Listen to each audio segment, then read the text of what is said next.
Est-ce que vous voulez voir la gloire de Dieu dans ce lieu? Nous sentons le vent venir, mais il ne se fera pas comme cela. Est-ce que vous le savez? Le Seigneur m'a interpellé sur un verset, un roi, le roi Ézéchias. Qui connaît l'histoire du roi Ézéchias? Ah oui, d'accord. Le verset que j'ai pris, le premier, c'est « Venez, retournons à l'Éternel, car il a déchiré, mais il nous guérira. Il a frappé, mais il bandera nos plaies. Venez, retournons à l'Éternel. » Pourquoi ce verset? C'est parce que le peuple, ça s'adresse à un peuple qui est à l'Éternel, qui était et qui est parti, et Dieu supplie son peuple. C'est dans Osée, c'était Osée 6.1. Dieu supplie son peuple à revenir à lui. Nous allons voir comment, il y a un exemple dans la Bible, et cet exemple, c'est en Chronique 28, 2, 3. Nous allons parler donc de ce roi réformateur qui avait une renommée pareille à David, au roi David. C'est le deuxième roi, voilà, que la Bible parle, Dieu parle de lui en disant « Il fit ce qui est droit aux yeux de l'Éternel, entièrement comme avait fait David, son père. » 2 Chroniques 29, 2. Alors, il est pareil que David. Et ce roi, c'est incroyable. Il avait un père idolâtre, un père méchant, qui était tout à fait le contraire de ce qu'il était. On va lire, pour vous dire un petit peu, voilà ce que faisait ce roi Akaz pendant son règne. Est-ce que quelqu'un peut prendre 2 Chroniques 28, 2, 3?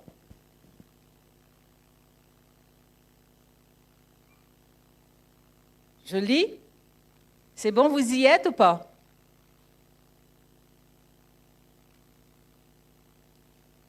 Il marcha dans les voies des rois d'Israël et même il fit des images en fonte pour les Baals. Il brûla des parfums dans la vallée des fils d'Immon et il fit passer ses fils par le feu, suivant les abominations des nations que l'Éternel avait chassées devant les enfants d'Israël.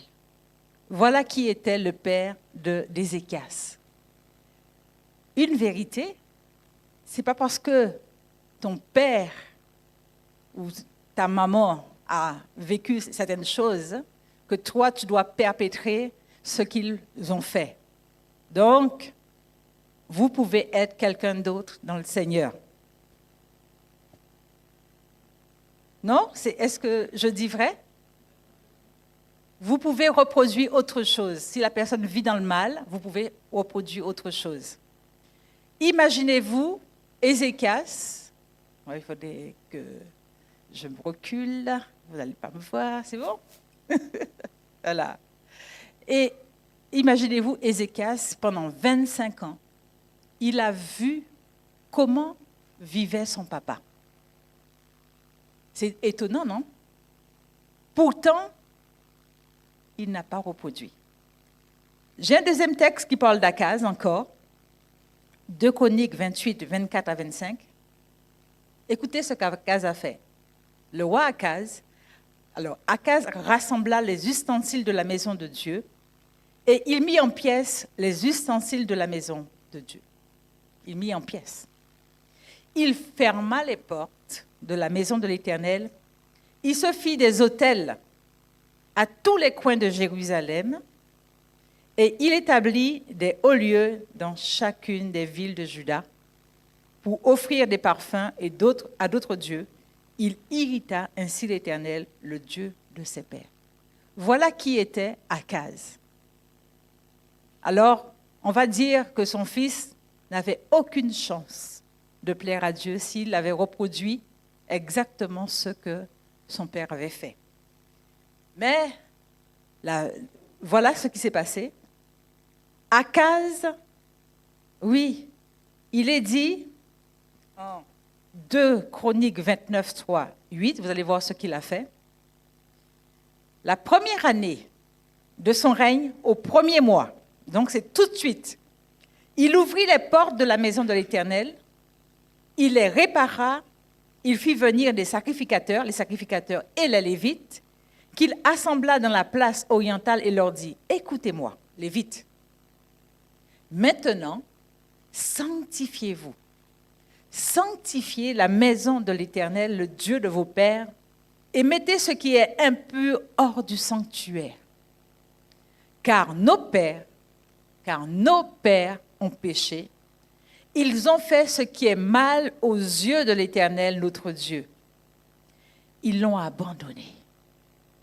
Ils ont détourné le regard du tabernacle de l'Éternel et ils lui ont tourné le dos. Ils ont même fermé les portes du portique et éteint les lampes et ils n'ont pas offert au Dieu d'Israël ni parfum, ni holocauste dans le sanctuaire. Aussi, la colère de l'Éternel a été sur Juda et sur Jérusalem. Et il les a livrés au trouble, à la désolation et à la moquerie, comme vous le voyez de vos yeux. Voilà ce que fit Ézéchias au premier mois de son règne. Et là, vous voyez un petit peu comment il a tout remis. Tout le désordre de son papa, il a mis de l'ordre dans la maison de l'Éternel. Et là, j'étais vraiment impressionnée quand j'ai lu, j'ai pris mon temps, j'ai dit, mais... Et en plus, vous savez que Ézéchias, vous voyez son histoire en 1 roi, en 2 chroniques et en Ésaïe. Il y a 3 livres qui parlent de lui. Donc, vous voyez un petit peu, lorsqu'on parle d'un homme aussi important, la Bible, vous trouvez ses traces. Amen. La première chose, il a rétabli les prêtres et les lévites dans leur sacerdoce, dans la maison de Dieu. Tout doit se faire selon l'ordre, les directives données par le Seigneur. C'est une vérité.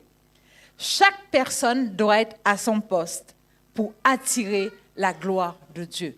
Comme je vous disais, la gloire, on sent le vent, mais ça ne va pas se faire ainsi. Il faut que toi, cher frère, chère sœur, que tu puisses jouer ton rôle de sacrificateur.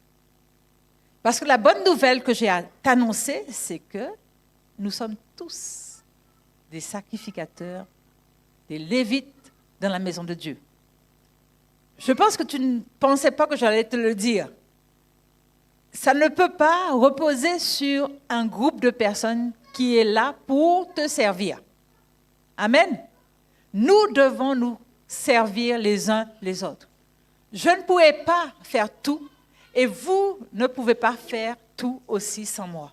C'est pareil. C'est un échange. Arrêtons aujourd'hui. Réfléchissons sur nos voies. Et maintenant, disons, mais Seigneur, qu'est-ce que je dois faire? Qu'est-ce que tu veux que je fasse pour toi dans ta maison? Aimons la maison de Dieu. Aimons la maison de Dieu. Amen. Et pour vous prouver que vous êtes des prêtres et des lévites, voilà, que vous avez un sacerdoce, vous, au contraire, vous êtes une race élue, un sacerdoce royal, une nation sainte, un peuple acquis, afin que vous annonciez les vertus de celui qui vous a appelé des ténèbres à son admirable lumière. 1 Pierre 2, 9. Oh, si tu ne savais pas, voilà ton identité dans l'Église de Dieu.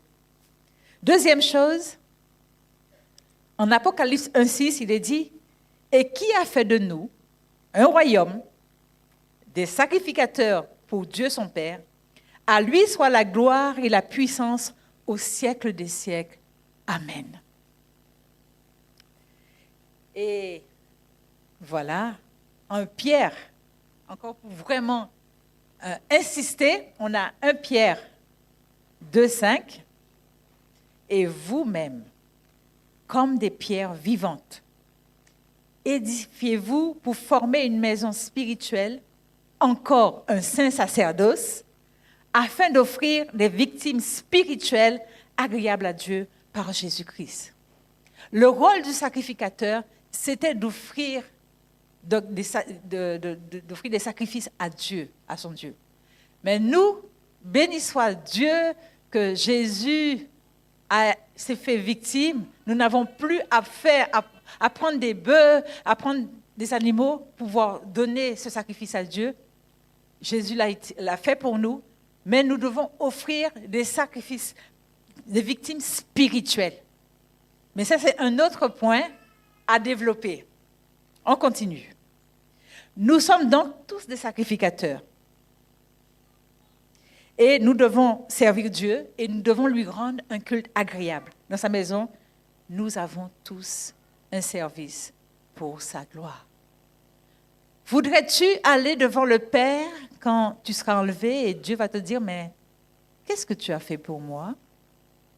Tu étais juste à l'église, tu vaquais à tes occupations et ma maison, elle a été négligée.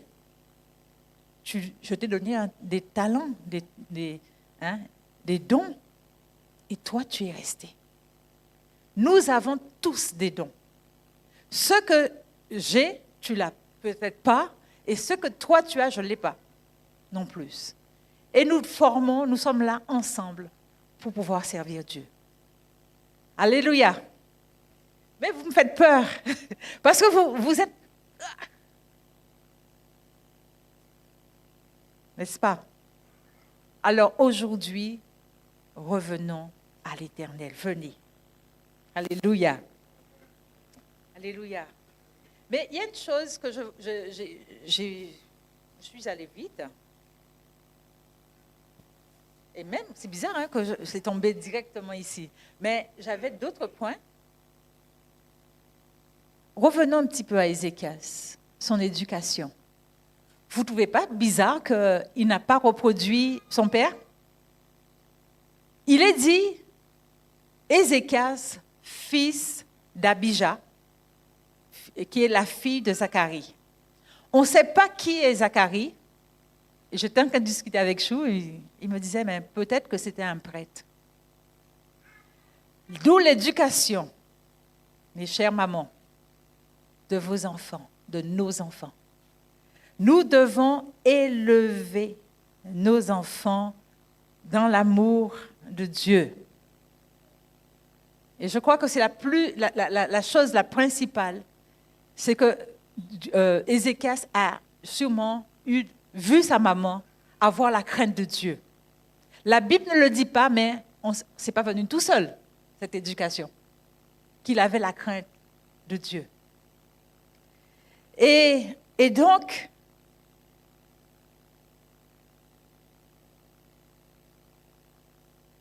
on a dit que Dieu le considère comme droit.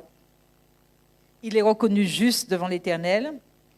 Deuxième chose qu'il a faite, ce jeune roi, dès les premiers jours de son règne, va chercher à purifier le temple de son Dieu. Savez-vous que vous êtes un temple? Nous sommes le temple de qui? Nous sommes le temple de qui? Nous sommes le temple de qui? Alors nous devons être saints. Alléluia. Alléluia. 2 Chroniques 29, 3, 8, on l'a lu tout à l'heure, il a purifié. La première année de son règne, au premier mois, il ouvrit les portes de la maison de l'Éternel, il les répara. Et il fit venir des sacrificateurs et des Lévites qu'il assembla dans la place orientale. Il leur dit, écoutez-moi, Lévites. Maintenant, sanctifiez-vous. Sanctifiez la maison de Dieu. Donc, ça voudrait dire qu'auparavant, avant de sanctifier la maison de Dieu, nous devons ouvrir les portes de notre temple et nous devons nous sanctifier. Et après, nous allons sanctifier la maison de Dieu. Ça passe par la sanctification de nos vies. Nous sommes le temple du Saint-Esprit et le temple du Saint-Esprit doit être sanctifié. Vous avez vu, les Lévites, ils ont commencé par se sanctifier. Mettez ce qui est impur hors du sanctuaire.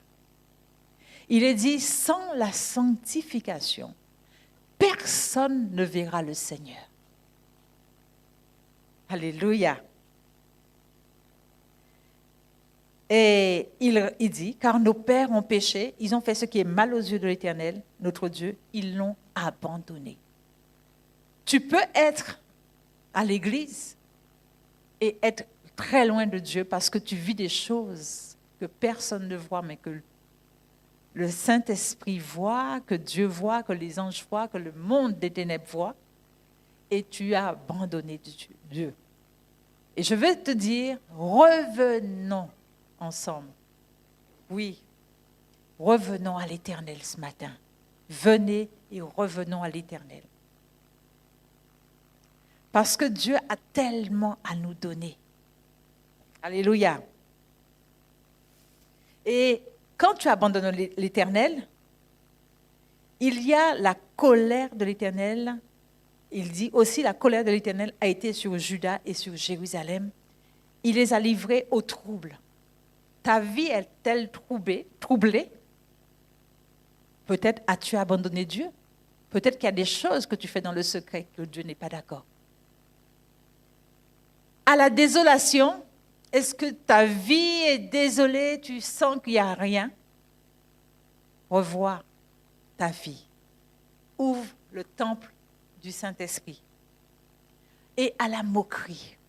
Les gens disent, toi là, tu dis que tu es chrétien, mais on t'a vu, tu fais n'importe quoi. Tu es en boîte, tu fais, je ne sais pas moi, des choses qui ne sont pas à la gloire de Dieu. Tu vis une vie dans l'impureté. Et donc, le diable se moque. Est-ce que vous pensez que on doit revenir à Dieu pour qu'on dise au diable, mais maintenant, c'est fini, tu ne peux plus rien faire. Je suis revenu à mon Dieu. Alléluia. Donc, on a vu qui étaient les Lévites. Et il faut entrer dans un temps de repentance, nous examiner nous-mêmes. Pour revenir à Dieu, nous devons revenir de nos mauvaises voies, c'est-à-dire ouvrir le temple que nous sommes, le purifier de toute souillure. Savez-vous ce qu'on a fait avec mon époux il y a 2 semaines, hein? Je pense que Dieu commence à nous nettoyer. Il a commencé. Mais maintenant, individuellement, nous devons revoir nos vies. Nous devons purifier de toute souillure le temple du Saint-Esprit. Il est dit à 1 Corinthiens 6, 19, 20, « Ne savez-vous pas que votre corps est le temple du Saint-Esprit ? Cet esprit qui est en vous et que Dieu vous a donné, vous ne vous appartenez pas. Dieu vous a acquis. Il a payé le prix pour cela. Mettez donc votre corps lui-même au service de la gloire de Dieu. » Waouh! Je ne m'appartiens pas. Vous ne vous appartenez pas. Vous appartenez à celui qui vous a racheté. Celui qui a payé le prix. C'est qui? On appartient à Jésus. Esprit, âme et corps, on lui appartient. Et c'est pour ça qu'on a autant de difficultés. Autant le diable, il ne combat pas ce qui lui appartient, mais il combat ce qui appartient. Il veut récupérer. Nous étions avant dans son royaume et il veut nous récupérer. Mais pour cela, nous ne devons pas lui laisser l'avantage. Parce qu'on sait qu'il est un lion qui veut dévorer. Et ça sera de notre faute s'il nous dévore. Alors, reconsidérons nos voies.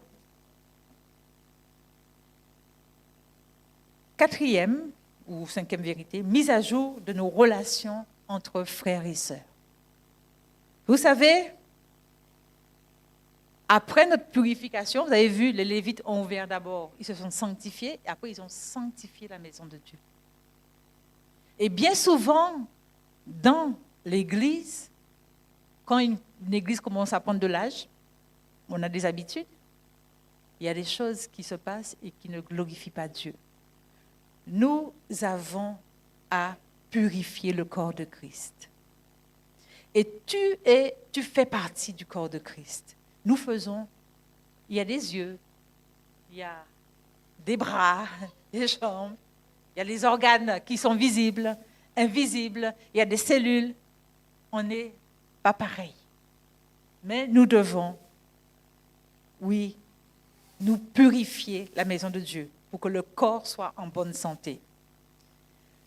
Alors, ça parle de nos relations, notre relation entre frères et sœurs, des désordres dans la maison de Dieu, les œuvres de la chair parmi nous. Ah, cette chair, elle nous fatigue des fois. Hein? On a lutté et c'est jusqu'à la fin. Mais voulez-vous savoir c'est quoi les œuvres de la chair? Galates 5, 19, 21. Galates 5, 19 à 21. Or, les œuvres de la chair sont manifestes. Ce sont l'impudicité, l'impureté, la dissolution, l'idolâtrie, la magie, les inimitiés, les querelles, les jalousies, les animosités, les disputes, les divisions, les sectes, l'envie, l'ivrognerie, les excès de table et les choses semblables. Je vous dis d'avance, comme je l'ai déjà dit, que ceux qui commettent de telles choses n'hériteront point le royaume de Dieu. Nous prenons ce matin tous notre part. Nous avons tous des faiblesses dans la chair que nous devons corriger. Je vais vous dire quelque chose. Vous savez, Dieu nous aime tellement que des fois, il nous laisse cash, il nous parle cash. C'est à nous de prendre ou à nous de laisser ou de faire semblant que rien n'existe. Ou de paraître devant nos frères et sœurs comme des personnes qui n'ont rien à se reprocher. Mais Dieu nous voit dans le secret. Et je vais vous dire, une des chairs, moi j'avais un problème avec la colère. Je dis tout le temps, j'étais une colérique finie. Je ne sais pas s'il y en a ici. Et j'ai supplié Dieu un jour. J'ai dit à Dieu, écoute, je ne veux plus de ça, je ne sais pas quoi faire. Et vous savez, quand quelqu'un est très colérique, ça peut être même un héritage familial. Est-ce que vous le savez?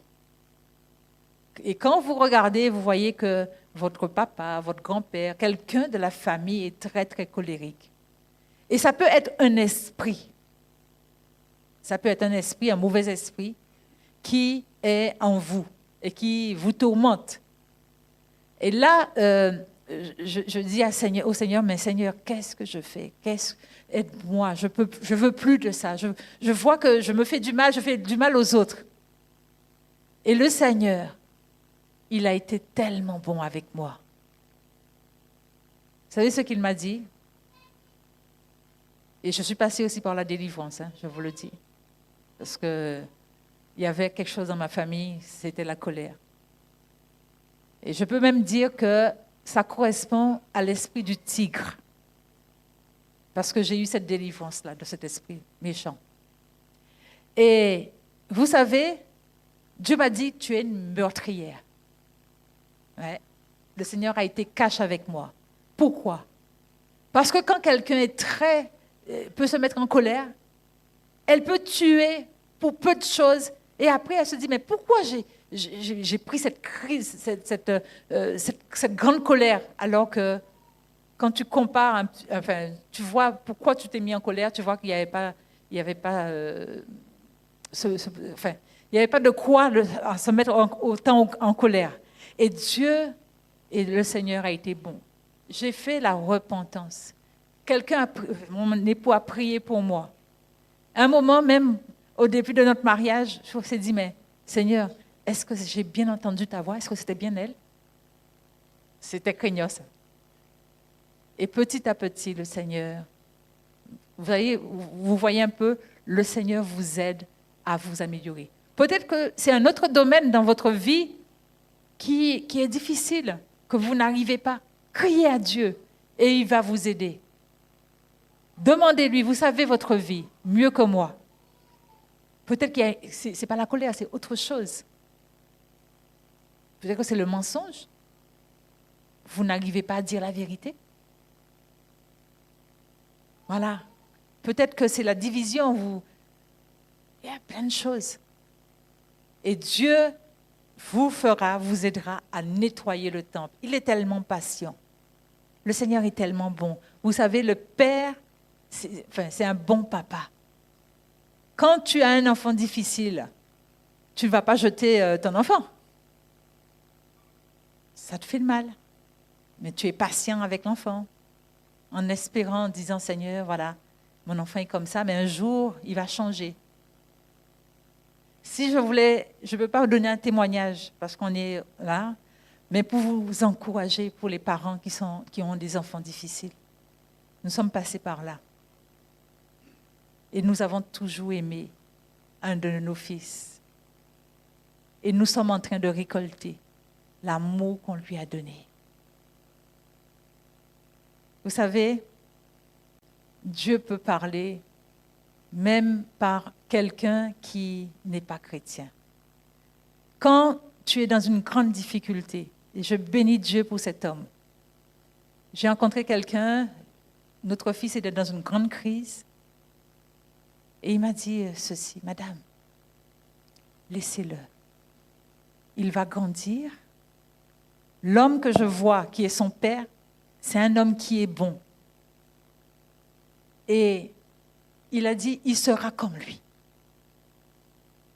Et là, je suis en train de voir d'une manière spectaculaire comment Dieu, comme son papa.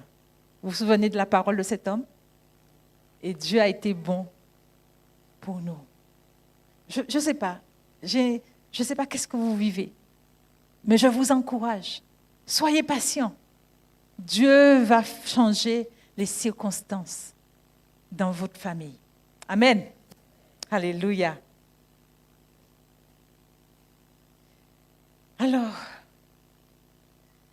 2 Chroniques 29, 16 dit « Et les prêtres pénétrèrent dans le bâtiment pour en purifier l'intérieur.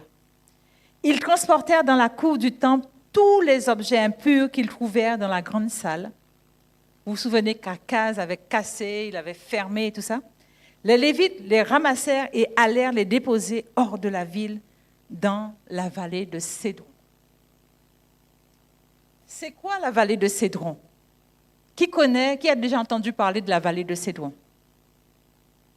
Pourtant, c'est un nom qui est très connu dans la Bible. Si vous lisez votre Bible, vous allez trouver ce que c'est que la vallée de Cédron. Car il y a 3 rois qui ont enlevé des ordures de la ville, des fois, des idoles, et ils ont été déposés ça à la vallée de Cédron. Alors, la vallée de Cédron signifie sombre, obscurité. C'est l'égout de la ville, c'est la déchetterie. C'était la voirie de Jérusalem. Les rois Asa, Ézéchias et Josias ont brûlé les abominations et les idoles qui avaient servi au culte des Juifs. Voyez un petit peu? Nous devons aller au torrent de Cédron spirituellement pour nous débarrasser de tout ce qui nous alourdit, nous empêchant de servir Dieu. Donc, j'ai envie de dire, allons à la déchetterie spirituelle pour enlever tout ça. Amen. 5e vérité, et je vais rester là parce que j'ai d'autres choses à partager sur justement ce verset. Mais je pense qu'il faut qu'on puisse laisser un petit peu le culte se dérouler. Autrement, je vais vous donner soif d'abord et puis vous laisser dans la soif. Comme ça, vous allez pouvoir vous étancher la semaine prochaine. Voilà. Alors, toute l'Église doit se purifier pour attirer la gloire de Dieu. C'est le but, d'accord? C'est la condition pour un changement dans la maison de Dieu. Et 2 Chroniques 29, 17, on avait commencé la purification le 1er jour du mois. Écoutez, ça, combien de jours que ça a pris, hein? Le 8e jour, on était parvenu au vestibule du temple. La purification du bâtiment ayant duré 8 jours également. Le 16e jour du mois, le travail était achevé. Donc les Lévites, ils ont bien travaillé pour purifier. Et donc, prendre un temps. La purification d'abord, après un temps communautaire pour chercher Dieu dans le jeûne et la prière, pour déposer tout ce qui nous alourdit. Alléluia. Et on voit comment Néhémie, au temps de Néhémie, ça s'est passé. Néhémie 8.1 dit, « Alors tout le peuple s'assembla comme un seul homme sur la place qui était devant la porte des eaux. Ils dirent à Esdras le scribe, apportez le livre de la loi de Moïse, prescrite par l'Éternel à Israël. » Et je vous invite à prendre Néhémie 8. Vous allez voir comment le peuple est venu pour pouvoir se nettoyer. Amen. Voilà ce que je voulais partager avec vous. Pour vous dire que le vent vient, mais nos vies, Dieu ne fera pas du neuf avec ce qui est vieux. Il ne prendra pas un bout de tissu neuf et un vieux bout de tissu. Si tu les accoles ensemble, ça va se déchirer. Donc Dieu nous attend. Et je bénis le Seigneur pour ce week-end où le Seigneur a délivré. Mais on aime beaucoup ça, hein? La délivrance, tout ça. Mais le travail personnel, s'examiner à l'intérieur, ça nous appartient. Et nous allons le faire. Est-ce que nous allons le faire? Est-ce que tu as la soif de voir des âmes être sauvées? Tu sais que par notre vie, on peut freiner. Il y a une sœur, il y a des années, le Seigneur lui a montré, il y a un songe, qu'on avait eu une livraison ici. Une livraison de bébés. On avait eu, elle voyait c'est quelqu'un venir livrer. Et quand il est arrivé à la porte, il a dit, c'est pas encore propre. Je ne peux pas livrer les bébés. Parce qu'à l'intérieur, Dieu ne peut pas nous confier des personnes si nos vies sont en désordre. Est-ce que vous êtes d'accord avec ça? Cherchons l'Éternel, revenons à l'Éternel. Venez et revenons à l'Éternel ce matin. Alléluia. Je crois que je vais continuer la semaine prochaine. Seigneur, je vous invite à vous mettre debout. Et je vous ai donné du travail pour la semaine prochaine. Alléluia. Saint-Esprit, nous croyons que ce message vient de toi parce que tu connais nos vies mieux que nous-mêmes. Tu sais ce qui empêche la livraison des âmes dans notre maison. Tu sais Le temple que nous sommes, Seigneur, doit être purifié. Nos relations doivent être rétablies. Seigneur, pardon. Parce que nous avons des fois laissé le temple que nous sommes, Seigneur, être souillé. Et nous te demandons, Seigneur, de nous aider.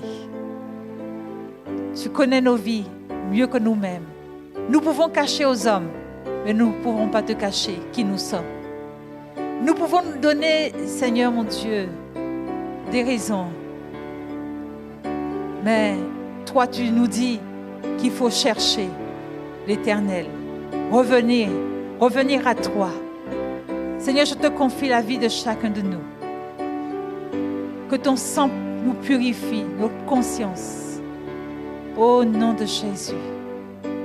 Amen.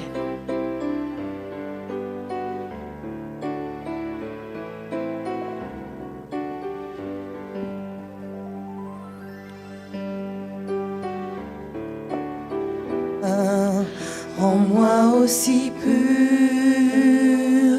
que l'or purifie mon cœur. Je dis au revoir aux chers téléspectateurs, que vous soyez bénis et que ce message vous fortifie. À très bientôt. Vous pouvez venir au 18 rue Saint-Joseph. Nous vous attendons. Soyez bénis.